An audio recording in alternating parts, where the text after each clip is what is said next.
আমি ভেবেছিলাম I think এটা আমার রুমের সাথে ইনক্লুড করা আছে, বাট এটা ইনক্লুড করা নাই। এটা আপনার জালে ফাঁসাবে, দেন এটা এক্সট্রা পেমেন্ট নিবে। আচ্ছা যাই হোক, আমি খেয়ে ফেলছি, এটা কোনো ব্যাপার না, আপনারা কিন্তু খাবেন না, আপনাদেরকে সাবধান করার জন্য আমি তো আছি। সাথেই ঢুকতেই দেখা যাচ্ছে আমার বিশাল একটা বেড, যেখানে আমি আজকে ঘুমাবো একটু পরে। এর পাশেই সোজা রয়েছে আমার টিভি, যেখানে আমি নেটফ্লিক্স দেখবো। এন্ড সাথে রয়েছে সাইড কর্নার, আর আমার ভাই কল দিচ্ছে।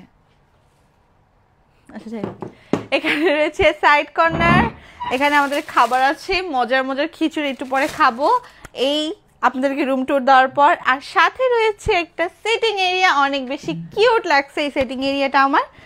And by the way guys, এটাই হচ্ছে আমার রুম ট্যুর। আমার রুমটা কার কার ভালো লাগছে অবশ্যই কমেন্ট করবেন। অ্যান্ড আমার কাছে তো আমার রুমটা অনেক বেশি সুন্দর লাগছে।